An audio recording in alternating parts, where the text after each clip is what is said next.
This is Max and Mia Podcast. Hey everyone, welcome back to Max and Mia Podcast. I'm Max. And I'm Mia. How are you doing today, Max? I'm doing great, thanks. Actually, I had quite an adventure yesterday. My car broke down on the highway. Oh no, that sounds stressful. Did you manage to get help? Yeah, eventually. But it really made me see how important it is to know what to do in those moments. By the way, thanks so much to everyone for the amazing support. We truly hope these videos are helping you out. Absolutely. Thank you so much. And speaking of cars, that's actually perfect timing because today we're going to talk about something super practical, dealing with car problems and going to the mechanic. Exactly. Whether you need to call for emergency help or take your vehicle in for repairs, we'll cover the essential phrases and vocabulary you need. This episode will be really useful if you own a car or drive regularly. But even if you don't have a vehicle right now, don't worry. You'll probably need one someday, or maybe you'll rent one while traveling. That's right. Plus, you might need to help a friend or family member in these situations. So today, we'll share 2 realistic conversations that will prepare you for these moments. Ready to learn some really practical English? Let's get started. But before we listen to our first conversation, let's go over some key vocabulary that will help you understand everything better. Vocabulary preview. I'll start with the first word. Stranded. Great choice, Mia. So, stranded means you're stuck somewhere and can't leave, usually because your transportation isn't working.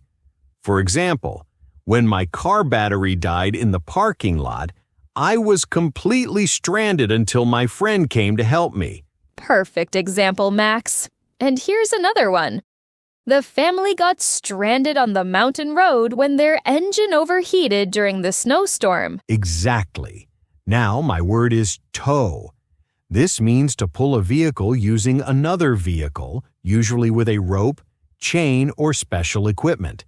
For example, the mechanic had to tow my car to the repair shop because it wouldn't start.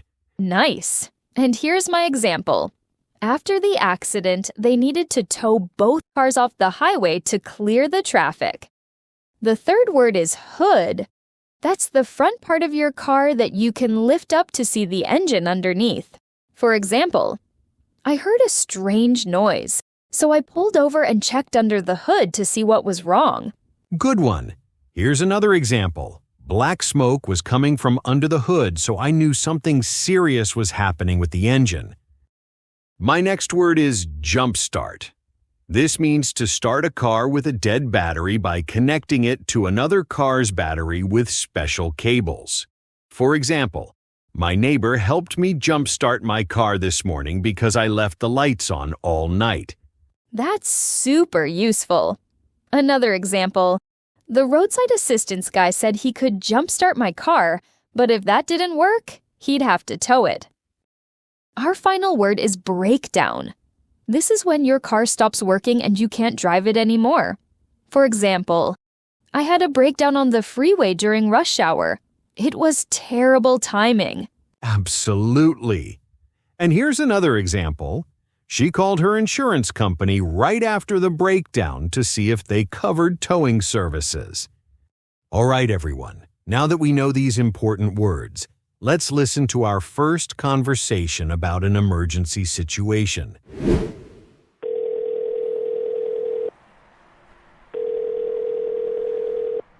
Hello? Oh, thank goodness someone answered. Good afternoon. This is Mike from Quick Help Roadside Assistance. I can hear you're a bit stressed. What's happening with your vehicle today? Oh, thank you so much for taking my call. I'm completely stranded on Highway 95, about 20 miles north of downtown. My car just died on me while I was driving. I'm sorry to hear that, Sarah. Don't worry, we'll get you sorted out. Can you tell me exactly what happened when your car stopped working? Well, I was cruising along normally when suddenly I heard this awful grinding noise from the engine. Then all these warning lights started flashing on my dashboard. The check engine light, the oil pressure light, even the temperature gauge went into the red zone. That doesn't sound good at all. Did you notice any smoke or unusual smells coming from under the hood? Actually, yes. There's white smoke billowing out from the front of the car, and it smells kind of sweet, like, I don't know, maple syrup maybe? That sweet smell usually indicates a coolant leak. Your engine is probably overheating, which explains all those warning lights. Are you in a safe location right now? I managed to pull over onto the shoulder, but cars are whizzing by pretty fast. I turned on my hazard lights, but I'm getting a bit nervous sitting here. Smart thinking with the hazard lights. For your safety, I'd recommend getting out of the vehicle and standing away from traffic. Maybe behind your car or on the grass if there's a shoulder area. Do you have any reflective triangles or flares in your trunk? Let me check.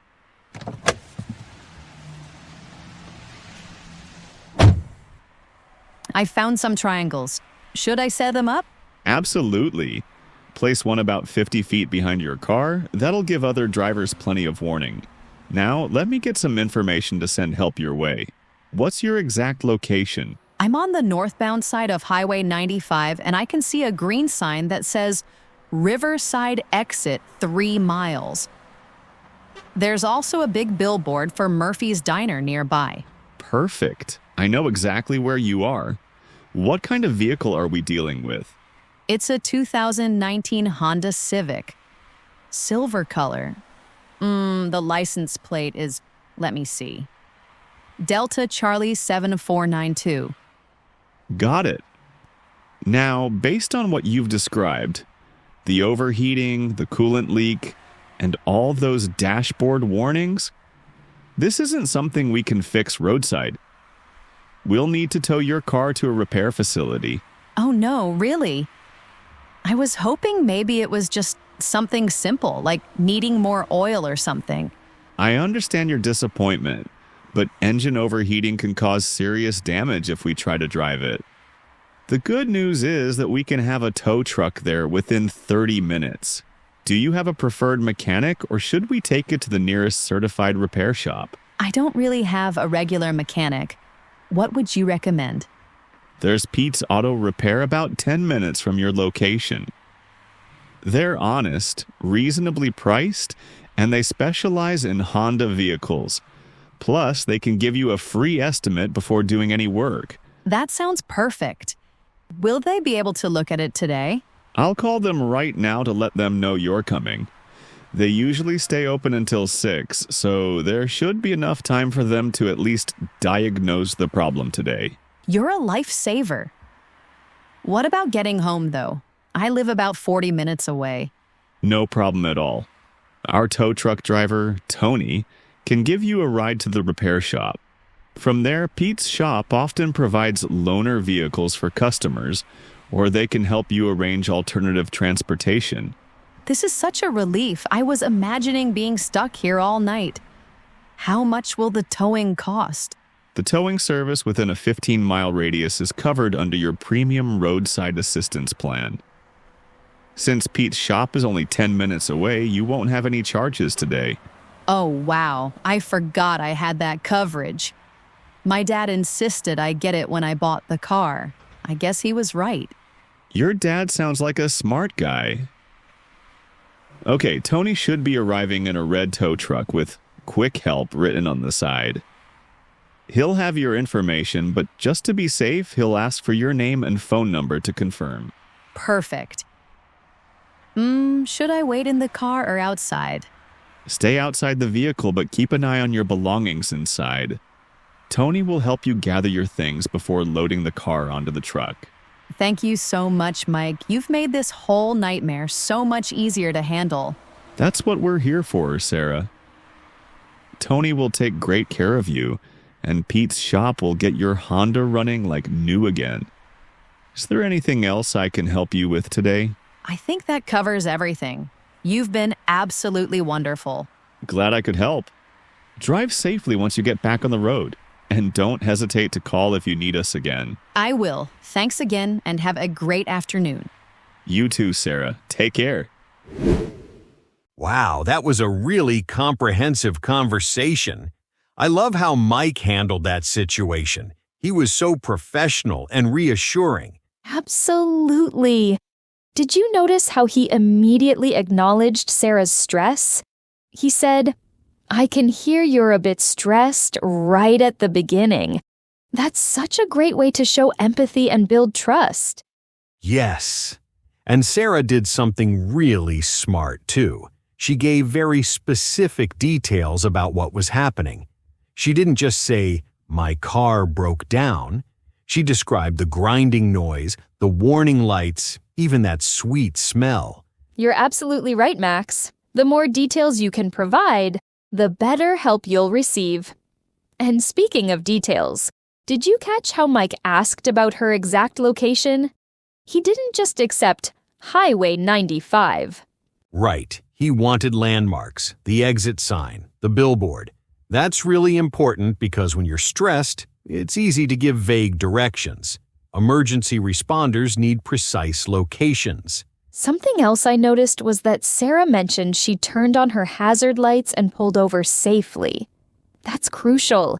Your safety comes first, always. Definitely. And Mike gave her even more safety tips, like getting out of the car and setting up those reflective triangles. I have to admit, I probably wouldn't have thought of that. Me neither.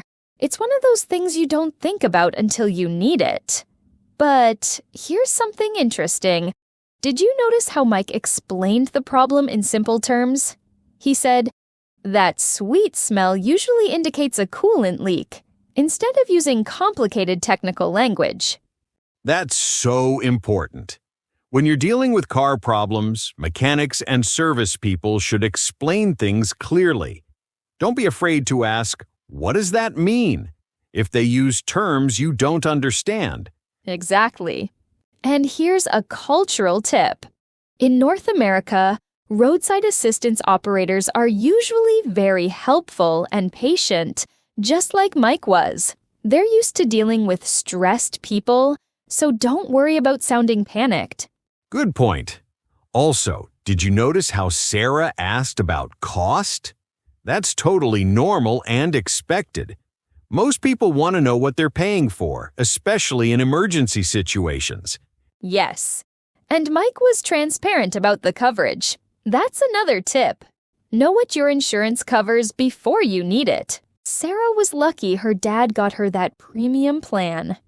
Speaking of insurance, here's something practical. Always keep your insurance information and roadside assistance number saved in your phone. You don't want to be searching for it when you're stranded. Oh, that's brilliant. And while we're talking about being prepared, keeping those emergency triangles or flares in your trunk is actually required by law in some places. Really? I didn't know that. See, this is why these conversations are so valuable. You learn things that could literally save your life. Absolutely. One more thing I want to highlight. Mike offered solutions throughout the conversation. He didn't just identify problems, he gave Sarah options for the mechanic, explained about loaner cars, even arranged her transportation. That's what good customer service looks like. And Sarah was polite and grateful throughout, which probably made Mike even more willing to help. Being nice goes a long way, especially when someone's helping you out of a tough situation. Now let's move on to our second conversation, which takes place at a repair shop. But first, let's learn some essential vocabulary for talking about common car problems. Mia, want to start us off? Sure. Vocabulary preview. My first word is diagnose. This means to identify what's wrong with something by examining it carefully. For example, the mechanic needs to diagnose the problem before he can tell me how much the repair will cost. Perfect. And here's another example. It took the technician 2 hours to diagnose why my car was making that weird rattling sound. The next word is estimate. This is the predicted cost of repairs that a mechanic gives you before starting the work. For example, the repair shop gave me a written estimate for $400 to fix my brakes. That's so useful. Here's my example. Always get an estimate first. Some shops will call you if the actual cost goes over the original estimate. Next up is warranty. This is a promise from the repair shop or manufacturer that they'll fix or replace something if it breaks within a certain time period. For example, the new transmission comes with a 3-year warranty, so I don't have to worry about future problems. Excellent. Another example. I'm glad I kept my warranty paperwork, because now they have to fix this issue for free. Now we have labor. This refers to the work that the mechanic does, separate from the cost of parts. For example, the brake pads only cost $50, but the labor to install them was $150. That's really important to understand. Here's another example. The estimate shows $200 for parts and $300 for labor. That's pretty typical for this type of repair. Our final word is maintenance. This means regular care and service to keep your car running well and prevent bigger problems. For example, I follow the maintenance schedule in my owner's manual to avoid expensive repairs later. Smart approach. And here's my example. Regular maintenance like oil changes and tire rotations can extend your car's life significantly. Now that we're familiar with these terms, let's hear what happens when someone takes their car to a repair shop for common problems. Good morning. I called earlier about my Subaru Outback that's been making some strange noises. Ah, yes, Lisa. I remember our conversation. You mentioned grinding sounds when you brake and some squealing from the engine area, right? Exactly. It's gotten worse over the past few days. The grinding is really loud now, especially when I'm stopping at red lights. Let me grab my clipboard and we'll take a look together. Can you show me your keys and walk me through exactly when these sounds happen? Sure thing. The brake noise happens every time I slow down, but the squealing from the engine is more random. Sometimes it happens when I start the car. Other times when I'm accelerating. Interesting. How many miles are on this vehicle? About 85,000 miles. I bought it used 2 years ago, and I've been pretty good about regular oil changes, but I'll admit I haven't done much other maintenance. No judgment here. Let's pop the hood first and check out that squealing noise.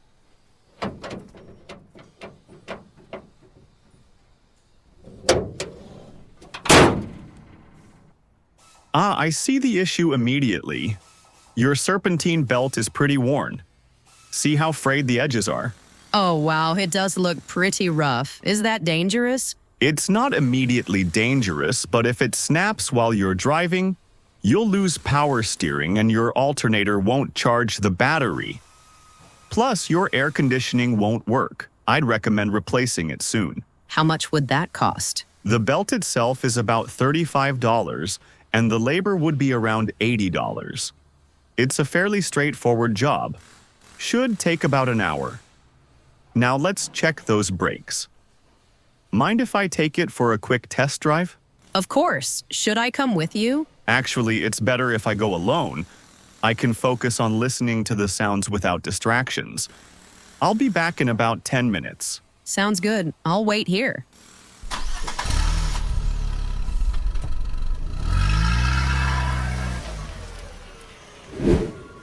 All right, I'm back. The good news is your brakes are still functional, but the bad news is you definitely need new brake pads. They're metal on metal at this point, which is why you're hearing that grinding. That doesn't sound good. How serious is it? Pretty serious, actually. When brake pads wear down completely, they can damage your rotors, which turns a $200 repair into a $500 repair. You really shouldn't drive it much longer without fixing this. Okay, what are we looking at cost-wise? For the front brake pads and resurfacing the rotors, which they'll need, I'm estimating around $320. That includes parts and labor. The rear brakes still have some life left in them. And the belt replacement you mentioned? Right. So we're looking at $320 for the brakes and $115 for the serpentine belt. Total would be $435 before tax. That's more than I was hoping to spend, but I guess I don't have much choice. How long would all this take? We could have everything done by this afternoon if you leave it with us now. I'd say about 3 hours total. The brake work takes longer because we need to resurface the rotors.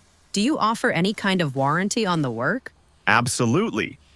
We provide a 12-month warranty on parts and labor. If anything goes wrong with these specific repairs within a year, we'll fix it at no charge. That's reassuring. One more question. Do you have any payment plans available? $400 is a bit of a stretch for me right now. We do work with a financing company that offers 6-month payment plans with no interest if you qualify. There's a quick application process, and most people get approved within minutes. That would be perfect. Can we get that started? Sure thing. Let me get the paperwork. While I'm doing that, would you like me to check your oil and other fluids? No charge, just a quick inspection. That's very thoughtful, thank you. I'm realizing I probably should learn more about car maintenance. It's never too late to start. I always tell customers that regular maintenance saves money in the long run. Things like oil changes every 5,000 miles, checking tire pressure monthly, and replacing air filters can prevent bigger problems. I should probably get on a regular schedule then. Do you send reminders? We do. We keep a maintenance log for each customer and send email reminders based on your mileage and time intervals. No pressure, though. It's just a helpful service. That sounds fantastic. Okay, let's get this paperwork started. I'm feeling much better about this whole situation now. Great. I'll have Miguel pull your car into the bay and get started on the brake inspection. You can wait in our customer lounge. We have free Wi-Fi and coffee. Perfect. Thanks for being so patient and explaining everything clearly, Carlos. That's what we're here for. I'll call you with updates as we go along. What a difference between these two conversations. This one was much calmer than the emergency situation. Absolutely. Lisa had time to think and ask questions, which is so important when you're dealing with car repairs. Did you notice how she started by reminding Carlos about their previous phone conversation? Yes, that's a great tip. Always reference earlier conversations. It shows you're organized and helps the mechanic remember your specific situation. Plus, Carlos was really professional about walking through the problems step by step. I loved that part where he said, "Let me grab my clipboard and we'll take a look together." He included Lisa in the process instead of just disappearing with her car. That builds trust right away.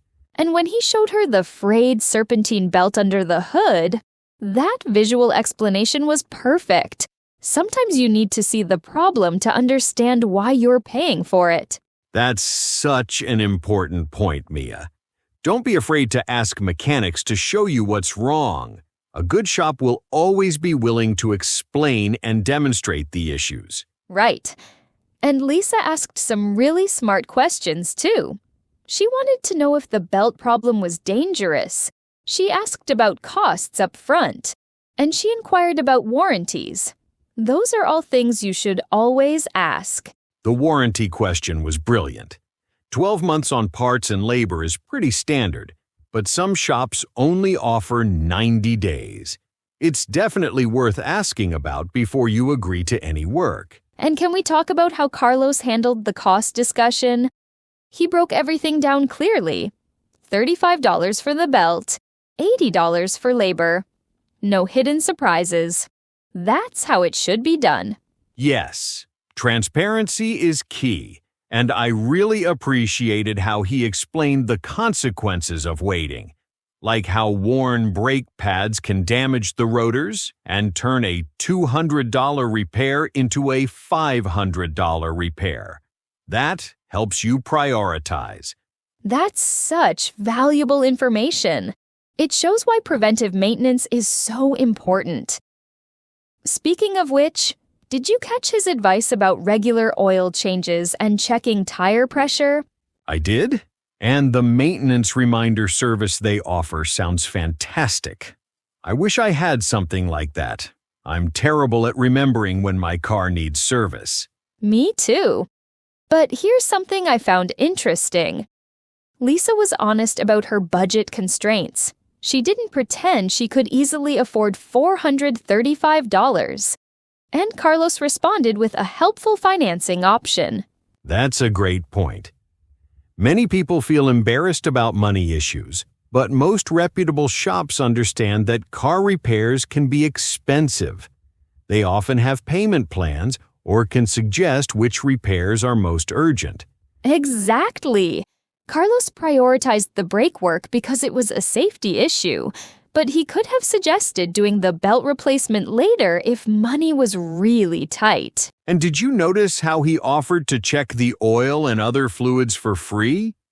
That's good customer service, but it also shows they're not just trying to sell you unnecessary repairs. That's a great point. A trustworthy mechanic will often do small checks at no charge.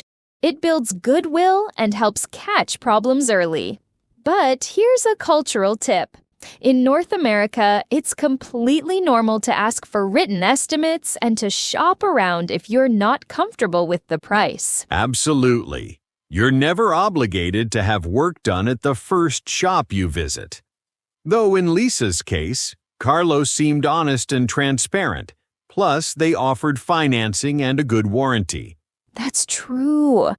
And I loved how patient he was with her questions. Lisa even mentioned she should learn more about car maintenance, and he encouraged that instead of acting like it was a bother. That's the sign of a good mechanic right there. They want to educate their customers, not keep them in the dark. Education leads to better maintenance, which actually means fewer emergency repairs. Good observation.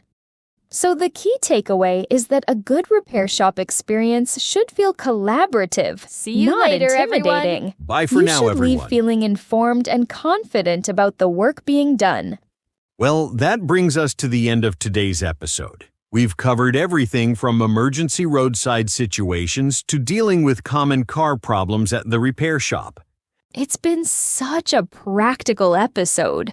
Whether you're calling for help when you're stranded or negotiating repairs with a mechanic, these conversations should give you the confidence to handle these situations in English. Absolutely. And remember, the key is preparation. Know your insurance coverage, keep emergency numbers handy, and don't be afraid to ask questions when you're at the repair shop. Great advice. Now, before we go, we want to hear from you. Have you ever had a car emergency or an interesting experience at a mechanic? Share your stories in the comments below. We love reading them.